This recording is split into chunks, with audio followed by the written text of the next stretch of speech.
Still breathing. Those kids just kicked the hornet's nest.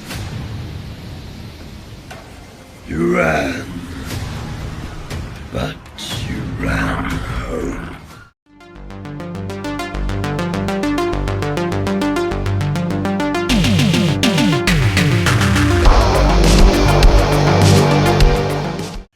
Written and directed by John DeCoe, we are talking DROPBEAR, and this is a low-budget creature feature horror comedy. Clearly a B-movie. If you're not into silly, schlocky films, this may not be for you. Anyway, what is the story? Well, it focuses on 4 American tourists who decide to book a cheap adventure holiday in Australia.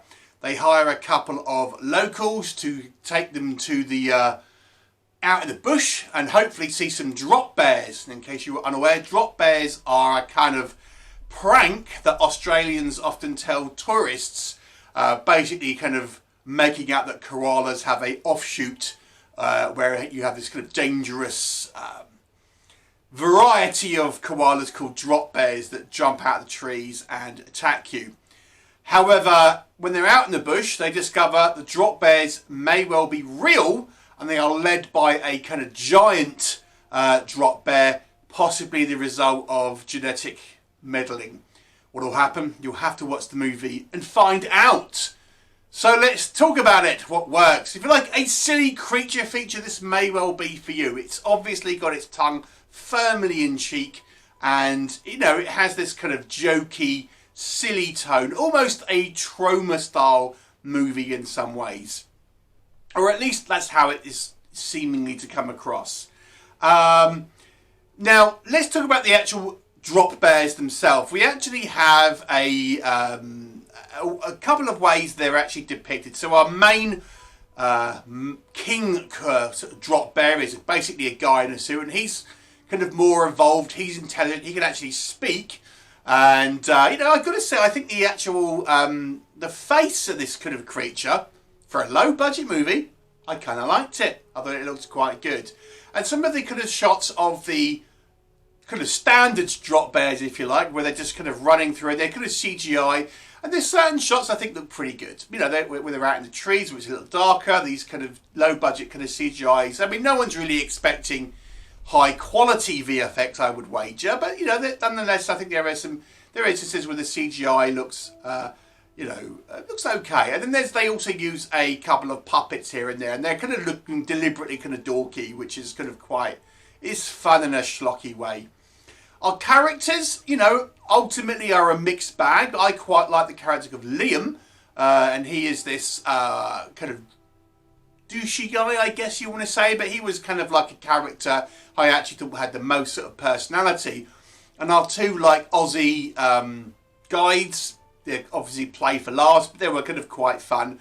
The movie actually finishes relatively strong with a kind of quite a kind of gory scene that will remind you of a cross between Sharknado and The Evil Dead. And then we have this kind of mythology involving this kind of military sort of style organisation, and they're all taken quite seriously, which is kind of quite fun when you juxtapose it with the silly goofiness of the other characters and obviously the subject matter itself. So there you go. Let's talk about what doesn't work. Okay, now this is going to be a taste thing first and foremost. If you are not interested in silly, schlocky creature features, this is no way going to interest you. This is not a movie that is trying to bring in an audience of mainstream, so to speak. It is very, very silly, very cheap.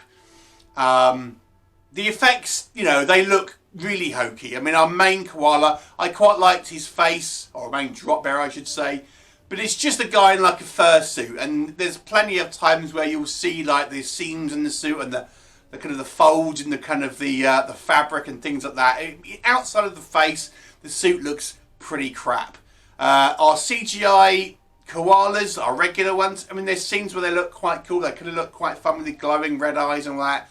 But obviously they look kind of quite cheap CGI, and the puppet one we have again looks kind of silly. So it's obviously very silly. It knows it is. It doesn't really try to take itself very seriously. But if you want more of a polished fare, you know, it's rough. Unfortunately, the VFX. The characters, I think, you know, okay, so there's a character that I quite like, but for the most part, the other three are all pretty interchangeable, and they don't really have any genuine personality, I didn't think. And this was maybe a mistake that they could have fixed without the kind of the need for a much more budget. But yeah, but outside of the one Liam character, I thought the rest of the characters were all pretty bland and interchangeable. Our Aussie characters are kind of fun, but they're sort of, you know, typical kind of Aussie dumbass kind of cliches. Again, there's some funny elements to them, but you know, it's a comedy is somewhat subjective. It's very broad. It's very kind of like juvenile sort of sense of humour. It's not going to be for everyone. I think the main thing I would say with this movie is that the movie in its second act slows down quite considerably when we're introduced to our king DROPBEAR, who has this like massive monologue which gives it this kind of backstory, and it just goes on for way too long. It just didn't need to be this long, to be honest with you. Not for a film like this. And I get it, it's trying to have this sort of almost poignant scene, to be honest with you, about the, you know, them being experimented on to try and cure them of chlamydia, which is a plot point in the movie. As you may or may not know, koalas often suffer from chlamydia. And this has resulted in mutations and genetic meddling and things like this. And it just carries on for too long. And I think it could have been shown better as being more interesting. Have like a scene at the beginning showing the kind of like the this sort of type of thing, rather than just this long monologue sequence, which, you know, is a little silly and it just kind of goes on a bit too long, as I say. And ultimately, the movie is a very, very low production value. There's some quite poor green screen sequences where we have it in the car, and people are like, the car's obviously being shaken around outside and things. Again, you're probably not expecting a high polish with this film, but you know, it's maybe a little bit too cheap for even some B-movie fans, I would argue. So, you know, it's sort of a bit of a throwaway sort of silly creature feature. You might like it if you just want some Z-grade creature feature, and the kind of the killer koalas is a neat idea, but there could have been more done with it. I'm going to give it a 3 out of 10 because ultimately I can't say it's a good movie in any way. Maybe fun for a few. 3 out of 10. What were your thoughts? Leave me a comment and I'll look forward to seeing you next time.